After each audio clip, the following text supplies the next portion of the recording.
안녕하세요. 이데일리 신문의 주요 뉴스로 오늘 시장을 전망해보는 투데이 출발 이슈 시간입니다. 약세장 속에서도 연일 올라가는 종목은 계속 올라가는 그런 최근 장세인데요. 7거래일째 오르며 52주 신고가 경신 랠리를 펼치고 있는 종목이 있습니다.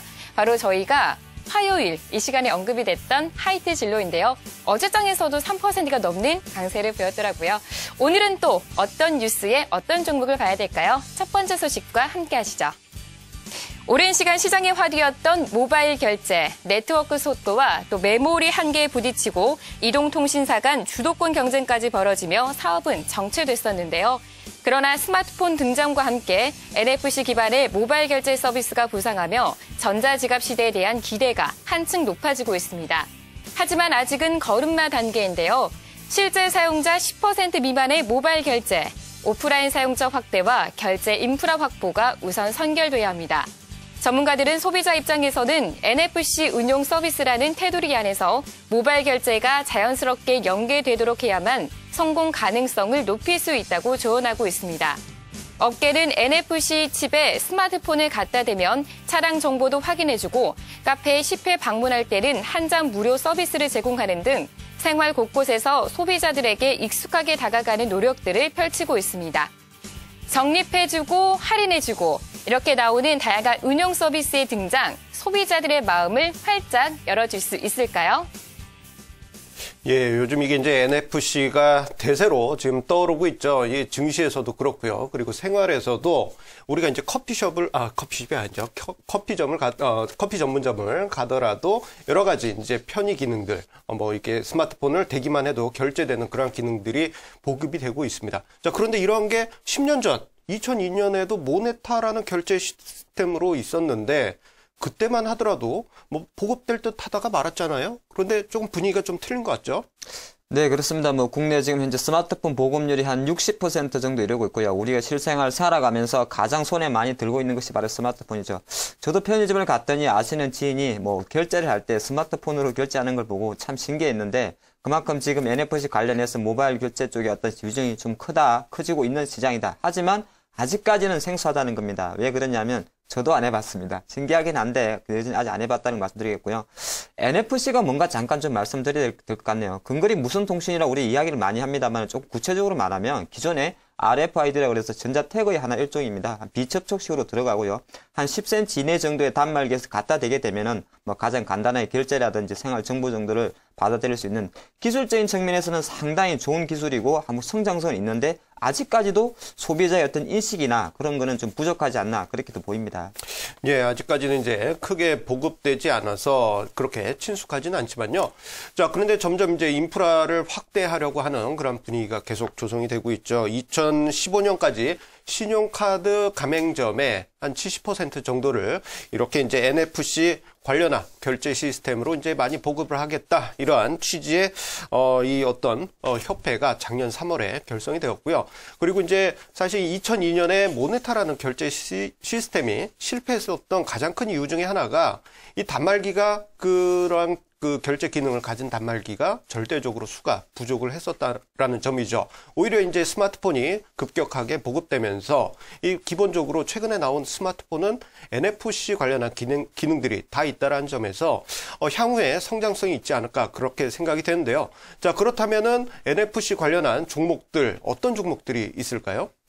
네, 말씀하신 대로 사실 이 산업에 대해서는 상당히 좀 긍정적입니다. 향후 상당히 커질 수 있는 산업이고 정부에서 좀 인프라를 추가하고 실제적으로 좀 커지고 또 소비자, 사실 국내 소비자 사실 그렇지 않습니까? 편의점에서 1,000원짜리, 10,000원 이하짜리도 거의 다 신용카드라든지 결제하는 관점에서 또 가장 손에 많이 들고 있는 휴대기기가 스마트폰이라면 상당히 커질 수 있는 시장이 맞습니다. 아직까지는 10% 미만, 정부의 의지에 불구하고 미약합니다만은 향후 결제라든지 NFC 관련주에 대해서는 좀 주목할 필요가 있고요. 결제 쪽으로 가면 KG 모빌리언스 같은 종목들이 국내 모바일 결제 시장의 거의 절반 이상을 점유하기 때문에 가장 큰 수혜가 될 것 같고, NFC 관련하면 주식시장에 찾아보면 많은 종목이 있습니다만은 인터플렉스나 에이스테크도 있는데 실제적으로 보면 이제 종목 시장에서 주식시장에서 받아들이는 실제적인 약간 수혜주면서 관심이 모이는 종목은 거의 유비빌룩스나 코나이 쪽으로 조금 집중되지 않나 그렇게도 좀 보겠습니다. 예, 이러한 이제 NFC 관련주들 최근에 곽강을 많이 받고 있습니다. 아마 트레이딩 하시는 투자자분들, 시청자분들도 많이 계실 텐데요. 최근에 이러한 이슈 있다라는 점 기억하시고 관련주로 해서는 KG 모빌리언스 등이 있다라는 점 투자에 참고하시기 바랍니다. 자, 그러면 두 번째 뉴스 알아보도록 하겠습니다. 네, 두 번째 뉴스입니다. 극심한 거래 부진에 빠진 서울 주택시장에 강남 재건축발 훈풍이 불고 있다는 소식입니다. 사업 불화식성이 거친 강남 개포주공 등을 중심으로 반등세가 나타나 상승세로 이어질지 관심이 모아지고 있는데요. 1일 기준 서울 재건축 아파트의 평균 매매가는 전주 대비 0.12% 상승한 2주 연속 오름세를 보이고 있습니다. 그중 강남 상구의 상승폭이 가장 컸는데요. 송파, 강동, 반포단지에도 훈풍이 불고 있습니다. 이처럼 강남권 주요 재건축 단지들이 일제히 호조세를 보이며 집값 바닥론이 다시 고개를 들고 있습니다. 다만 아직은 단기적 가격 상승을 두고 추세가 바뀌었다고 판단하기에는 이르다는 의견도 분분한데요. 과연 주택시장 가는자 역할을 하는 강남 재건축 시장에 불어든 봄바람, 부동산 시장에 전반적으로 확산이 될 수 있을지 그 기추가 주목되고 있습니다. 네, 기사 내용을 읽어보면은 저는 약간은 이 기사 내용가 조금 오버페이스 하지 않나 그런 생각이 잠깐 듭니다. 사실 주택시장에서 가장 고가가 등락이 심한 곳이 바로 강남, 개나리 아파트, 엄마 아파트, 제가 바로 실명이 거론하네요. 저쪽 재건축 개발 아파트의 호가 프리미엄이 가장 높습니다. 그렇기 때문에 그런 호가들이 조금 오르고 있다. 호가가 오른다는 것 자체는 실거래가보다는 또 부동산 업자들의 가격 올리 그런 이야기도 잠깐 나오지 않나 그렇게도 보입니다. 저는 조금 반대의 입장입니다. 최근에 이제 분위기 자체가요. 이 부동산 쪽을 이제 방문해가지고 이제 부동산 중개업자분들과 이제 만나보게 되면은 갑자기 한 1월 말부터 해서 2월 초 되면서 매수를 문의하는 그러한 그 부동산 잠재 매수를 고려하는 분들이 크게 늘었다라는 그러한 이야기를 듣게 됩니다. 당장에 제가 거주하고 있는 아파트 단지를 보더라도 주말이 되면은 사람들이 많이 돌아다닙니다. 그분들 하는 얘기 들어보면은 몇 동의 매물을 한번 보자. 이런 얘기를 많이 하게 되는데 최근에 부동산 시장이 조금 확실히 바뀐 그러한 느낌을 가져보게 됩니다. 가장 이제 직접적인 게 바로 재건축 관련한 그러한 단지라고 볼 수 있겠는데요.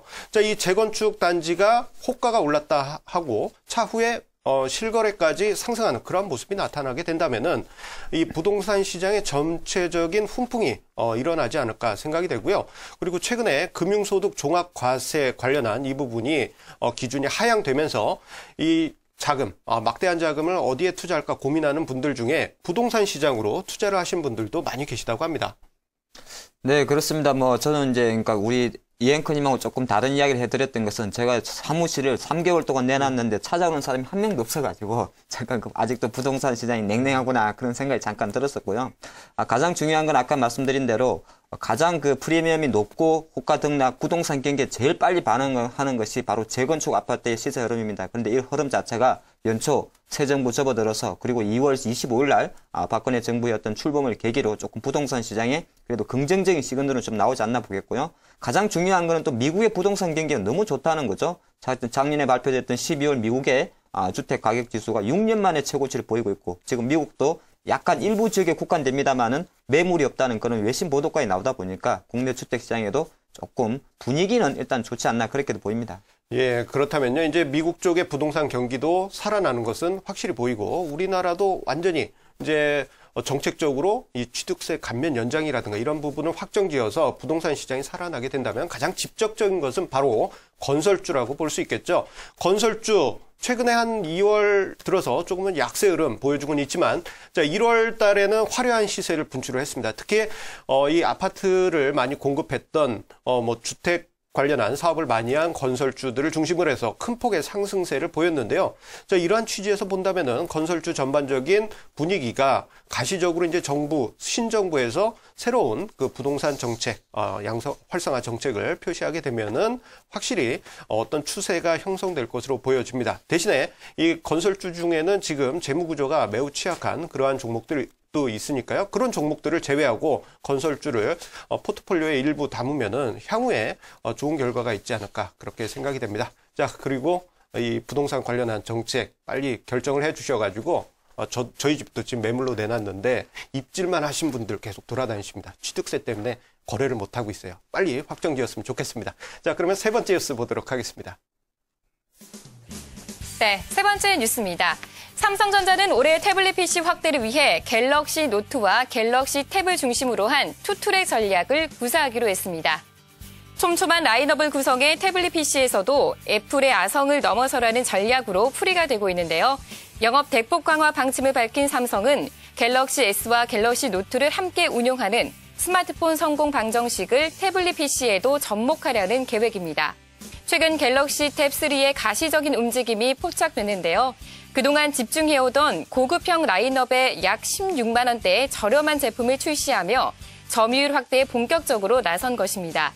오는 25일 개최될 세계 최대 모바일 전시회인 MWC 2013에 삼성전자의 태블릿 PC 전략이 구체적으로 드러날 전망인데요. 물량 전략에 나선 삼성, 태블릿 PC 시장에서 애플의 아이패드를 넘어설 수 있을지 그 기추가 주목됩니다. 그러고 보면 아직까지는 이제 태블릿 PC 쪽은 애플이 아성이 계속 남아있는 것 같습니다. 삼성전자가 아직까지는 좀 뒤쳐져 있는 그러한 모습인데 기사 내용을 보다 보니까 뭐 갤럭시 노트를 고급형으로 하고 갤럭시 탭 같은 경우에는 보급형으로 한다. 이게 사실 그 갤럭시 탭이 더 비싸야 되는 거 아닌가요? 네, 뭐 그렇게 볼 수도 있고요. 실제로 보면 갤럭시 탭은 실제 삼성에서 출시를 했다가 약간은 포기했던 그 어떤 메뉴죠. 근데 실제로 지금 최근에 트렌드 자체가 이제 크게 커지고 있다는 것이고, 삼성이 확실히 이제 애플을 제치고 삼성 스마트폰 1위를 달리고 있는 상황에서 이제 중요한 것은 지금 애플의 어떤 추락의 기회를 삼성이 갤럭시 노트 같은 약간 태블릿 PC에도 잡으려는 야심이 좀 보이는 기사 내용 같습니다. 즉 현재는 46%, 15% 정도의 태블릿 PC의 점유율, 애플과 삼성의 격차가 좀 많이 떨어지고 있습니다만은 그것 자체를 이번에 삼성이 반격을 노리면서 치고 가겠다, 그런 의식을 좀 보이고요. 최근에 발표되는 삼성이라든지 LG 기타 관련 어떤 그 스마트폰 회사들의 어떤 그 크기가 커져가고 있습니다. 실제적으로 뭐 옵티머스 G 시리즈가 4.7인치고요. 실제적으로 갤럭시 노트 2가 5.5인치. 그리고 여기 지금 2025년에 열리는 저기 콩그레스에서도 실제적으로 5인치에서 6인치 대 갤럭시 노트 관련 큰 거 대화면으로 나오기 때문에 삼성전자도 이런 것을 틈타로 해서 중가형, 중국에서 치고 오는 중가형과 그다음에 약간 고급형 프리미엄으로 두 마리의 토끼를 다 잡으려는 좀 야심이 보이지 않나, 그렇게도 보입니다. 예, 그렇다면 이제 가격 경쟁 측면에서 시장 파이를 점유하겠다, 이러한 전략으로 볼 수 있겠는데요. 저희 아직까지는 제가 이 태블릿 PC 시장의 시장 점유율을 보다 보니까 애플이 43%대, 그리고 삼성전자가 많이 올라오긴 했습니다만 아직까지 15%라는 점에서 어떻게 본다면은 만약에 이제 삼성전자가 태블릿 PC 시장에서도 애플을 꺾는 그런 상황이 발생되게 된다면은 삼성전자의 새로운 성장 동력이 되지 않을까 생각이 되는데요. 자, 그렇다면은 이 어떤 가능성이 있는 이 태블릿 PC 시장에 관련된 어떤 수혜주들이 있을 것 같습니다. 이 삼성전자 관련된 태블릿 PC 관련주들 어떤 게 있을까요? 네, 사실 뭐 관련주라 그러면 여러 가지 있을 수 있습니다만 우리는 가장 쉽게 생각하면 좋을 것 같습니다. 태블릿 PC와 갤럭시 그냥 일반 스마트폰의 차이점 뭐 여러 가지가 있습니다만 그냥 한 가지 키워드로 말씀드리면 커지는 겁니다. 커지게 되면 가장 수혜를 받을 거는 바로 패널 업체가 되겠죠. 전체적으로 디스플레이가 커지는 사양이 갖게 되는 겁니다. 그래서 실질적으로 또 삼성이 지금 이 트렌드 자체가 삼성이 애플을 따라잡겠다는 태블릿 쪽이 따라잡겠다는 그런 시장 트렌드가 잡힌다면 디스플레이가 커지고 삼성과 관련된 종목들에서 오히려 수혜가 되지 않나, 그렇게 보겠고요. 뭐 디스플레이가 커진다 그러면 사실 LG 디스플레이 같은 종목들이 좀 수혜가 될 것이고, 또 구체적으로 조금 들어가면 뭐 일진 디스플레이나 태양기전 관련주들도, 태양기전 같은 종목들도 이쪽에서 좀 수혜가 되지 않나, 그렇게도 보입니다. 예, 이제 관련주들 여러 종목 언급을 해 주셨는데요. 우리가 또 이 생각해 보셔야 될 게 있습니다. 자, 델 하면 이제 PC 시장이 강자였지 않습니까? 그런데 이 PC 시장이 죽으면서 델이 죽었습니다. 자, 그런데 이제 태블릿 PC가 이제 우리 생활에 깊숙이 들어오고 있다는 점, 그리고 최근에 나온 PC들 보게 되면 키보드까지 달려있는 태블릿 PC가 많다라는 점, 이 점 우리가 새로운 트렌드로 꼭 중요하게 봐야 되겠습니다.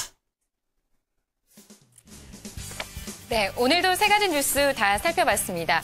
건설주에 관한 긍정적인 이야기는 계속해서 나오고 있는 것 같네요. 오늘 장에서도 건설주 그리고 디스플레이 관련주 눈여겨보시면 좋을 것 같습니다.